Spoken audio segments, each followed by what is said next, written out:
سورہ یونس کی آیت نمبر 31، سورہ یونس کا 4واں رکوع اور 11ویں پارے کا 9واں رکوع۔ اللہ رب العالمین نے ارشاد فرمایا، قل اے محبوب آپ فرمائیے، من یرزقکم من السماء والارض، تمہیں کون روزی دیتا ہے آسمان و زمین سے،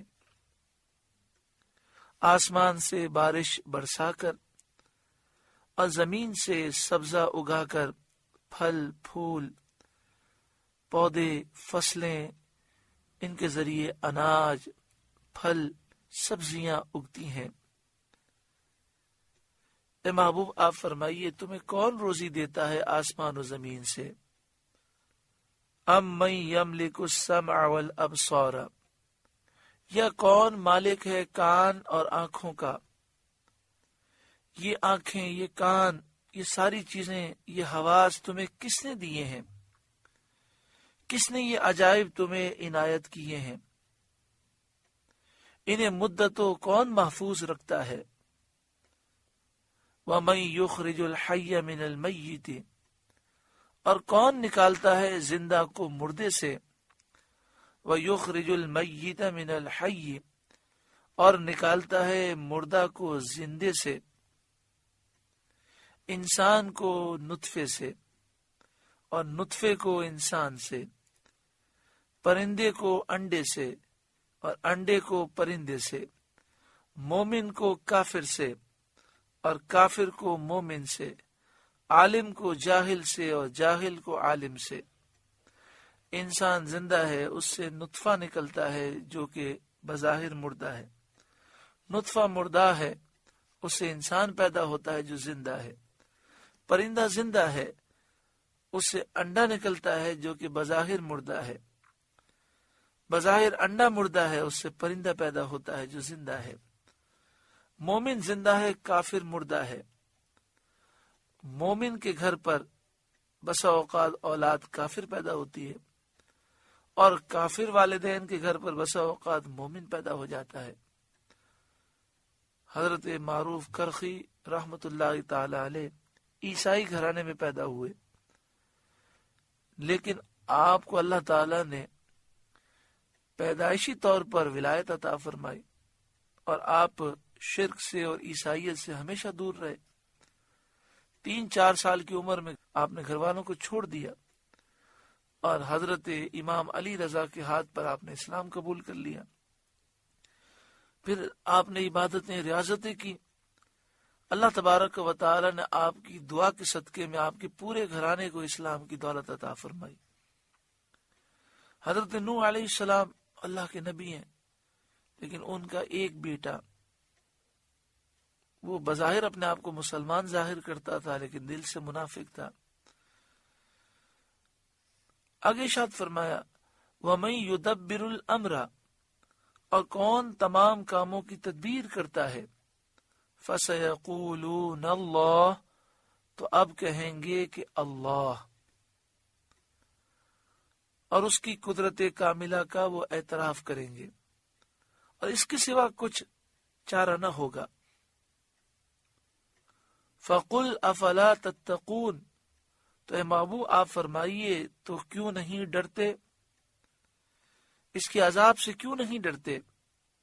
اور کیوں بتوں کو پوجتے ہو اور ان بتوں کو خدا، الہ و معبود کہتے ہو، باوجود اس کے کہ وہ کچھ بھی قدرت نہیں رکھتے؟ فَذَلِكُمُ اللَّهُ رَبُّكُمُ الْحَقُّ، تو یہ اللہ ہے تمہارا سچا رب، جس کی ایسی قدرت کاملہ ہے۔ فَمَاذَا بَعْدَ الْحَقِّ إِلَّا الضَّلَالِ، پھر حق کے بعد کیا ہے مگر گمراہی؟ یعنی جب ایسے واضح دلائل سے ثابت ہو گیا کہ عبادت کا مستحق صرف اللہ ہے، تو اس کے ماں سوا سب باطل اور گمراہی ہے۔ جب تم نے اس کی قدرت کو پہچان لیا اور تم نے اس کا اعتراف کر لیا، فَأَنَّا تُصْرَفُونَ، تو پھر کہاں پھرے جاتے ہو؟ کیوں اللہ کے حضور جھکتے نہیں؟